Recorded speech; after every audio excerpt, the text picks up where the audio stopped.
Di awal film, kita diperlihatkan kepada seorang pastor yang sedang melakukan ritual pengusiran roh jahat kepada seorang gadis yang bernama Jian. Sedangkan ibunya menunggu di depan pintu kamar sambil terus berdoa. Layaknya seseorang yang kesurupan, Jian bertingkah memelas, tertawa gila, sampai mengumpat. Pastor tidak terpengaruh dengan omong kosongnya dan terus melakukan tugasnya. Lalu, terlihat sesuatu seperti akan keluar dari tenggorokannya. Dan akhirnya, roh jahat itu pun keluar. Namun tiba-tiba, ada suara Jian yang terdengar di telinga ibunya, yang meminta tolong dengan berkata bahwa pastor ini jahat. Ibunya yang percaya, lalu panik dan mendobrak pintu. Dan hal itu pun mengacaukan segalanya. Saat pastor sedang berusaha menenangkan ibunya, Jian dengan mudah melepaskan ikatan tangannya, lalu duduk di jendela. Jian lalu menjatuhkan dirinya, tapi masih ditangkap oleh pastor. Namun tiba-tiba, ibunya kerasukan dan berkata bahwa mereka sudah ada sebelum Tuhan lahir. Iblis di dalam tubuh Jian lalu mengatakan, mereka ada di mana-mana, dan itu sudah menjadi kehendak Tuhan. Dia bersumpah akan kembali dan akan mengoyak daging manusia. Dia juga akan melempar mereka ke neraka, sampai tikus menggerogoti mereka. Setelah itu, dia menggigit tangan pastor, sehingga Jian pun terjatuh, lalu tewas. Sang ibu pun sudah menghilang, tidak ada siapapun di sana. Karena kejadian itu, pastor dituduh telah melakukan hal gila, dan keluarganya terpaksa harus pindah. Karena mendapatkan intimidasi secara psikologi dari lingkungan sekitar. Adik dari pastor, yaitu Pak Kim, mempunyai seorang istri dan 3 orang anak. Hyunju, putri keduanya, paling merasa tidak senang dengan kepindahan mereka. Saat yang lain sedang beres-beres, Hyunju malah sibuk mengobrol dengan temannya di telepon. Rumah itu juga sepertinya tidak aman, karena pintu pagarnya bisa bergerak terbuka dengan sendirinya. Yang paling netral adalah putri pertama keluarga itu, yaitu Sonwoo. Di saat dia membawa peralatan pamannya, seperti salib dan yang lainnya, ibunya menyuruhnya untuk tidak berpikir yang aneh-aneh dan memintanya untuk menaruh semua itu di gudang. Karena dia mengaku sudah muak dengan semua yang berhubungan dengan pamannya. Malamnya, Bu Kim terbangun karena mendengar suara aneh, lalu membangunkan suaminya. Mereka membuka jendela dan melihat bayangan tetangga mereka yang sedang mengerjakan sesuatu. Awalnya, Pak Kim ingin menegur tetangganya, akan tetapi Bu Kim mencegahnya dengan pertimbangan bahwa mereka baru saja pindah ke lingkungan baru. Di sisi lain, Hyunju pun terlihat tidak sehat. Keesokan harinya, seperti biasa Pak Kim berangkat kerja. Woo-jong, anak yang paling kecil, memakai ponsel ibunya untuk menghubungi pamannya. Dia bercerita bahwa mereka pindah ke rumah baru dan mengundang pamannya ke rumah. Lalu tiba-tiba, terdengar suara teriakan dari dalam rumah, dan Woo-jong pun segera menyudahi pembicaraan. Seorang romo menghampiri pastor, dan pastor berkata dia ingin berhenti menjadi pastor. Romo sudah mengetahui hal itu, namun keuskupan belum menyetujui pengajuan tersebut. Ternyata, suara teriakan itu adalah suara Sonwoo yang melihat bangkai binatang tergantung di luar jendela. Hyunju yang baru saja bangun tidur, langsung pingsan saat melihat bangkai tersebut. Hyunju pun langsung dibawa ke rumah sakit. Pak Kim segera ke rumah sakit setelah mendapatkan kabar bahwa anaknya masuk rumah sakit. Hyunju hanya didiagnosa terlalu lelah, sehingga dia bisa langsung pulang ke rumah. Sesampainya di rumah, mereka menemukan mobil pick-up tetangga mereka yang parkir di depan rumah mereka. Bahkan, kursi mereka pun hancur karena terlindas mobil tersebut.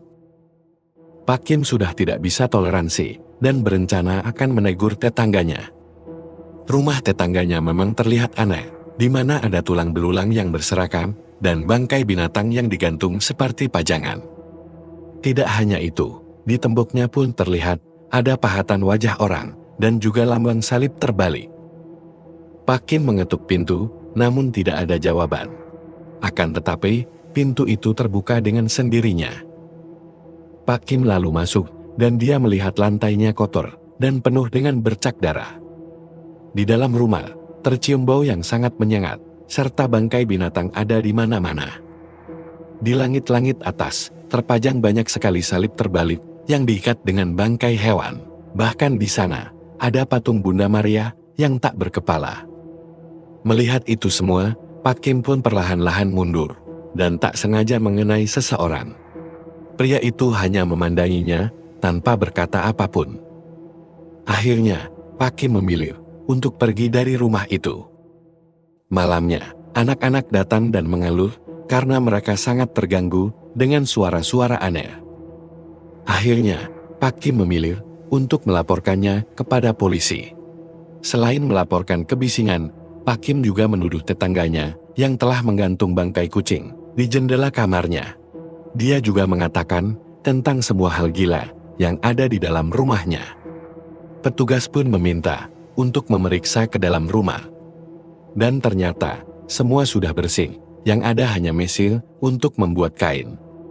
Hal itu sangatlah aneh. Tapi karena si pemilik rumah sudah meminta maaf, polisi pun akhirnya pergi. Pak Kim mengatakan kepada warga agar mengunci pintu rapat-rapat jika tidak ingin sesuatu yang buruk terjadi. Pria itu hanya menatapnya tanpa berkata apapun. Anehnya, terlihat banyak sekali burung gagak yang hinggap di atas rumah tetangganya. Di sisi lain, pastor yang sedang membaca Alkitab tiba-tiba dikagetkan dengan angin yang berhembus kencang dan menumbangkan salib yang tertata di dekat jendela. Dia lalu menutup jendela kamar dan kembali merapikan barang-barangnya. Saat dia mengambil lembaran kertas yang tercacar di bawah, tiba-tiba ada darah yang menetes dan terdengar suara yang memanggilnya. Ketika dia melihat ke atas, gadis yang bernama Yian menempel di atas plafon dan berkata, kemarahan dan air mata pastor akan memperkuat dia, dan penyesalannya juga akan merasuk ke pembuluh darahnya. Dia menertawai pastor dengan nada yang sangat mengejek. Lalu, darah membanjiri kamar, dan akhirnya Jian pun jatuh dari plafon, dan pastor pun terbangun dari mimpinya. Di rumah Pak Kim, Hyunju yang sedang tidur merasa ada yang menarik selimutnya. Awalnya dia berpikir bahwa itu adalah keisengan adiknya, Bo Jong. Namun setelah dipanggil, tidak ada yang menjawab. Dia lalu membuka mata dan melihat pintu kamar yang terbuka. Saat dia bangun, rambutnya langsung dijambak dari belakang oleh ayahnya. Hyunju merasa aneh karena ayahnya tidak seperti biasanya. Dan setelah itu, ayahnya pergi begitu saja. Keesokan harinya, situasi sepertinya tidak baik-baik saja. Terlihat dari cara Bu Kim memotong sayur yang penuh dengan emosi. Ditambah dengan sikap Hyunju yang hanya diam. Dan foto yang retak dengan sendirinya di bagian wajah Pak Kim. Son Woo turun dan memanggil ibunya, tapi ibunya hanya diam saja. Woo Jong dan Pak Kim ikut bergabung di meja makan, seperti tidak terjadi apa-apa. Namun, Hyunju langsung kesal saat dia melihat ayahnya dan langsung berjalan pergi. Bu Kim menyajikan makanan dengan kasar dan tidak menggubris suaminya. Dia juga makan seperti orang kesurupan. Woo Jong berkata bahwa makanan ibunya sangat asil, tidak seperti biasanya. Bu Kim pun langsung marah, lalu menghempaskan semua makanan di meja. Dia juga langsung memarahi Woo Jong. Pak Kim kebingungan, ada apa dengan istrinya hari ini? Hyunju, yang melihat dari jauh, juga sangat terkejut. Itu tidak seperti ibu mereka. Di sisi lain, Romo memberikan kalung Jian kepada Pastor Jungsu. Dan Romo mengatakan bahwa ibunya sendiri yang menyerahkannya. Ibunya berkata, dia ingin belajar memaafkan, dan dia juga meminta maaf karena sudah mengibarkan fitnah sampai saat ini. Pastor Jungsu merasa gagal karena tidak bisa menyelamatkan Jian. Malam itu di rumah Pak Kim, istrinya sudah kembali normal. Pak Kim lalu menanyakan alasan kenapa dia tadi pagi mengamuk. Akan tetapi, dia sendiri tampak tidak mengingat apapun. Saat Sun Woo sedang mandi, seseorang datang dan mematikan kran air. Yang ternyata itu adalah Hyunju. Namun, Hyunju berbicara ngawur, dan sudah pasti, itu karena dia sedang kerasukan. Setelah itu, Hyunju berjalan keluar begitu saja. Setelah selesai mandi, Sonwoo menghampiri kamar Hyunju dan menanyakan, apa maksud dari perkataannya tadi. Hyunju bingung, dan berkata, dia dari tadi berada di kamar, dan tidak mengatakan apapun. Dia menarik kakaknya masuk ke kamar, dan memintanya untuk tidur di kamarnya. Dia juga menceritakan bahwa kemarin, ayahnya menjabak rambutnya saat dia tidur. Tidak hanya ayah, tapi ibunya juga aneh. Namun tiba-tiba, ayahnya muncul dan memarahi mereka.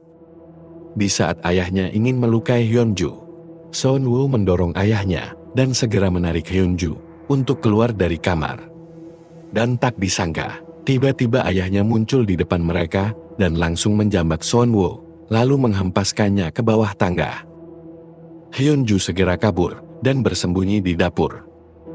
Lalu, Pak Kim mengeluarkan alat pertukangan. Pak Kim mencari Hyunju sambil menggenggam palu di tangannya. Saat itu, Sonwoo tersadar dari pingsannya. Perhatian Pak Kim teralihkan dengan suara Sonwoo yang memanggil adiknya. Di saat ayahnya ingin melukai Sonwoo, Hyunju berteriak dan memukulnya dengan panci. Lalu terdengar suara ayahnya dari bawah dan bertanya mereka sedang apa, hingga sangat ribut di atas. Pak Kim palsu pun langsung menjatuhkan palu itu dan pergi dari sana. Pak Kim yang asli naik ke atas dan mereka terlihat ketakutan melihat ayah mereka. Pak Kim pun kebingungan karena tidak tahu apa yang sedang terjadi. Woo Jong juga akhirnya terbangun dan keluar dari kamar. Sekarang, giliran Bu Kim yang menjadi aneh dan mengambil palu di lantai. Dan tiba-tiba, Bu Kim langsung mengayunkan palu itu ke arah suaminya. Dia lalu menagetkan putrinya, dan Pak Kim langsung melindungi putrinya. Bu Kim memukulkan palu itu tanpa henti, hingga Pak Kim tak berdaya.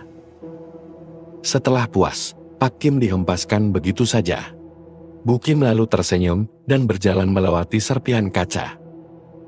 Tak lama kemudian, Bu Kim yang asli baru naik dan menanyakan apa yang terjadi. Pak Kim melihat istri palsunya masuk ke sebuah ruangan. Dia pun lalu mengeceknya. Akan tetapi, tidak ada siapapun di dalam, dan tersisa hanya palunya saja. Dalam sebuah kelas tentang pengusiran setan, ditayangkan sebuah video dokumentasi tentang korban yang bernama Jacob. Dia mengatakan bahwa dia telah menahan perasaannya karena kehilangan kedua orang tuanya dalam sebuah kecelakaan. Dikatakan bahwa iblis akan menargetkan orang-orang yang dipenuhi kemarahan, karena kemarahan menutupi akal sehat dan bisa membuat orang kehilangan kendali. Setelah kelas selesai, pastor mendapat telepon dari Sonwoo yang mengabarkan bahwa di rumahnya sedang tidak baik-baik saja. Lalu ayahnya melanjutkan dan mengatakan bahwa mereka membutuhkan bantuannya sekarang juga. Akan tetapi pastor menolak dan mengatakan bahwa dia akan pergi dari Korea malam ini. Setelah kegagalan pengusiran sebelumnya, pastor mulai merasa tidak percaya diri dan memang mengajukan untuk pindah pelayanan ke luar negeri. Pak Kim tidak akan memaksa dan lalu menutup teleponnya. Tapi berbeda dengan Bu Kim, dia menyalahkan adik iparnya atas semua yang terjadi kepada mereka. Setelah itu, Bu Kim berjalan pergi dan disusul dengan Hyunju. Jadi sebenarnya, yang percaya kepada pastor hanya mereka bertiga saja. Di sisi lain, pastor masih memikirkan omongan Sonwoo, di mana dia mengatakan bahwa semalam ada dua ayah dan dua ibu. Dia pun sepertinya berubah pikiran dan segera mempersiapkan semua keperluan pengusiran setan. Di lain sisi, Bu Kim dan Hyunju sudah bersiap untuk pergi dari rumah. Dan akhirnya, pastor pun tiba di sana. Pak Kim menceritakan apa yang terjadi, juga apa yang dilakukan tetangganya setiap malam. Pastor lalu melihat-lihat keluar, dan angin pun berhembus kencang. Dia berdiri dan berdoa, lalu angin yang bertiup itu pun berhenti. Gerbang pintu tetangga tiba-tiba terbuka, dan pastor pun berjalan masuk. Rumah itu berubah kembali seperti semula, dan lebih mirip dengan sarang setan. Tikus-tikus berkeliaran menggerogoti mayat. Dan di saat seperti itu, pastor mengingat iblis perempuan yang bersumpah akan kembali. Dan ternyata, rumah itu adalah rumah Jian. Saat itu, ibunya yang kerasukan kembali ke rumah dan menghabisi suaminya. Di sini terungkap bahwa pria itu sebenarnya sudah meninggal, dan mayat yang tergeletak di lantai adalah mayatnya. Pastor lalu kembali ke rumah, dan mereka semua tidur bersama. Wu Zhong terbangun karena ingin ke toilet. Dia berjalan keluar, dan duplikatnya tampak berjalan masuk dengan membawa pisau. Dia mengarahkan pisau itu ke kepala pamannya. Akan tetapi, pisau itu seakan tidak bisa melukainya sedikit pun. Setelah itu, dia pun berjalan pergi. Pastor juga sebenarnya tahu apa yang baru saja terjadi. Keesokan harinya, pastor menelepon seorang Romo yang tinggal di Filipina untuk meminta bantuan. Setelah itu, dia memperlihatkan rekaman CCTV kepada keluarganya yang dipasang secara diam-diam. Rekaman itu membuktikan bahwa iblis itu sudah berada di rumahnya dan bisa menjelma menjadi siapapun. Satu-satunya cara adalah dengan melakukan pengusiran setan. Untuk itu, pastor meminta Son Wo untuk mengambilkan salib dan patung Bunda Maria yang disimpan di gudang. Saat itu Son Wo terlihat melamun dan tidak mendengarkan omongan pamannya. Sebenarnya, pamannya hanya mengetesnya. Lalu di luar, dia memberitahu Pak Kim bahwa iblis itu sekarang sedang menjelma menjadi Son Wo. Sebelumnya, pastor menambahkan air suci ke minuman mereka semua. Dan Son Wo satu-satunya yang tidak meminumnya. Dia tidak tahu di mana keberadaan Son Wo yang asli. Dan pastor mengingatkan agar tidak bertindak gegabah. Sambil menunggu Romo tiba, pastor meminta kakaknya untuk mengawasi Son Wo. Sedangkan dia akan pergi ke airport untuk menjemput Romo. Atas permintaannya, Romo akhirnya tiba dan membawa kedua asistennya. Romo lalu mengatakan bahwa dia tidak pernah meminta pastor untuk menjemputnya di bandara.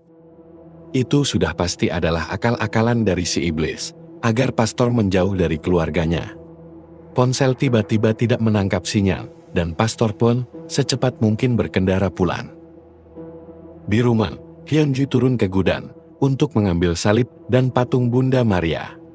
Tiba-tiba Hyunju merasa seperti ada seseorang yang baru saja lewat. Sebuah loker tiba-tiba terbuka sendiri, dan lampu pun konslet, lalu padam. Terdengar suara Son Wo memanggilnya. Hyunju pun terkejut, dan tiba-tiba, dia ditarik masuk ke dalam loker, lalu terkunci di dalamnya. Ternyata, itu bukan loker biasa, melainkan sebuah tempat untuk membakar barang. Api pun menyala, dan terdengar suara tawa puas yang mengerikan. Dalam perjalanan, pastor diserang oleh banyak burung gagak, dan memecahkan kaca depan mobilnya. Singkat cerita, mereka akhirnya mengalami kecelakaan dan terlempar ke jurang. Di rumah, Pak Kim masih memikirkan omongan adiknya yang mengatakan bahwa Son Wo adalah iblis yang menyamar. Dan tiba-tiba saja, Son Wo muncul lalu berkata bahwa dia ingin membuka gerbang. Karena Hyunju mengatakan kepadanya bahwa gerbang itu susah dibuka. Pak Kim juga mengingat larangan adiknya untuk jangan pernah membiarkan Son Wo keluar dari rumah. Dengan segera, dia membenturkan kepala Son Wo ke pintu dan membuatnya langsung pingsan. Di lokasi kecelakaan, pastor terlihat masih selamat. Setelah itu, Pak Kim lalu mengikat Son Wo di ranjang. Mereka semua menjadi frustasi dan tidak tahu harus berbuat apa. Saat itu, Bu Kim lalu menyadari bahwa Hyunju pergi ke gudang dan belum kembali sampai sekarang. Di saat dia akan pergi ke gudang, pastor datang dan segera masuk ke kamar di mana Son Wo diikat. Pastor membawa kabar buruk, yaitu proses pengusiran harus ditunda karena terjadi kecelakaan. Pak Kim yang merasa situasi sudah genting, lalu meminta pastor untuk melakukan pengusiran itu. Tapi dia masih tidak percaya diri dan menolak. Pak Kim yang putus asa, berlutut meminta bantuannya sekali ini saja. Dan akhirnya, pastor memberanikan diri untuk melakukannya sekali lagi. Sebelum dimulai, pastor mengingatkan untuk jangan pernah percaya dengan iblis ini, karena dia akan bertingkah persis seperti Sun Wu yang asli dan meminta tolong. Ritual pun dilakukan. Sun Wu memanggil ibunya untuk melepaskannya, dan dia terus berkata bahwa dia adalah Sun Wu yang asli. Pastor meminta kakaknya untuk membantu memegang kaki Sun Wu, sedangkan dia sendiri akan memecutnya dengan menggunakan ranting pohon yang dicelupkan ke air suci. Di sisi lain, para petugas akhirnya datang dan menyelamatkan orang-orang yang masih berada di dalam mobil. Dan anehnya, tak jauh dari sana, ditemukan seseorang yang pingsan, yang ternyata itu adalah pastor. Jadi, yang berada di rumah itu adalah pastor yang palsu, alias si iblis. Si palsu itu terus melakukan penyiksaan kepada Sun Wu. Dan akhirnya, Bu Kim sudah tidak tahan melihat itu dan menyuruh pastor palsu itu untuk berhenti. Dia memohon kepada suaminya agar melepaskan Sun Wu. Akan tetapi, Pak Kim masih percaya bahwa itu adalah iblis, bukan Sun Wu yang asli. Pak Kim lalu mendorong istrinya, dan terdengar suara yang berbisik di telinganya, yang menghina dia sebagai orang tua yang payah.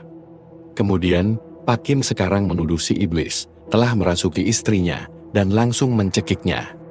Bu Kim berusaha bertahan dan memukulkan sesuatu ke kepala suaminya. Pak Kim pun menjadi sangat marah dan mendorong istrinya sampai terbentur dan akhirnya pingsan. Terdengar suara yang begitu mengganggunya dan suasana pun berubah menjadi suram. Pastor palsu lalu tertawa cekikikan dan membuat Pak Kim sadar bahwa si iblis yang sebenarnya adalah pastor palsu. Pak Kim lalu ingin menyerangnya, tapi langsung dihempaskan dengan mudah. Wu Jong yang juga berada di sana hanya bisa menangis. Lalu Pak Kim menyuruhnya untuk pergi dari sana. Di saat iblis itu ingin menghabisi Pak Kim, pastor yang asli pun datang tepat waktu dan mengucapkan sabda. Iblis itu pun langsung menghilang. Lalu terdengar suara Wu Jong menangis histeris karena menemukan kakaknya yang sudah hangus terbakar. Kemudian, Sun Wu palsu datang dan mencoba mengelabui ayahnya. Pastor yang mengenali gelagatnya segera mengambil tindakan dengan mengarahkan cermin. Si palsu pun berteriak dan wujud aslinya pun terlihat. Pastor lalu mengucap sabda, tapi malah diikuti oleh si iblis, yang seakan semua itu tidak mempan untuknya. Si iblis berteriak, dan cermin itu pun terbakar. Pak Kim lalu menyuruh Wu Jong untuk bersembunyi. Pastor lalu diserang si iblis, dan Pak Kim segera memeriksa isi box perlengkapan. Dan ternyata, ada air suci di sana. Pak Kim lalu segera menyiramkan air suci itu ke punggung si iblis. Iblis itu pun tampak kesakitan, dan tubuhnya mengeluarkan asap. Tapi dia tidak menyerah begitu saja, si iblis yang licik memohon sambil menangis. Dan ketika pastor lengah, dia langsung dilempar. Si iblis lalu menyerang Pak Kim. Dia menyuruh Pak Kim untuk menyembahnya dan melayaninya selamanya. Pastor kemudian bangkit dan berdoa, dia meminta kekuatan untuk melempar iblis ini ke neraka. Iblis itu pun berubah menjadi asap, lalu masuk ke tubuh pastor. Kalung salib yang dipegang pastor pun terjatuh. Dan seketika, semua gambaran gereja, orang-orang terdekat, dan Romo yang sedang sekarat di rumah sakit, semua menjadi satu dalam satu momen. Dia berteriak dengan sangat keras dan menghancurkan ujung salib. Setelah itu, pastor menyerahkan salib itu kepada Pak Kim dan meminta Pak Kim untuk membunuhnya. Karena itu adalah cara terakhir untuk menghentikan iblis tersebut. Kemudian, pastor memuntahkan banyak darah. Dan semakin lama, iblis itu semakin menguasai tubuhnya. Dia lalu berjalan mendekati Pak Kim dan menusukkan salib itu tepat di dadanya. Iblis itu tampak keluar dari tubuhnya dan menyisakan pastor yang sudah dalam kondisi sekarat. Dan pada akhirnya, pastor pun meninggal di sana. Pada akhirnya, yang selamat dari tragedi itu hanya tinggal mereka berempat. Dan film pun selesai.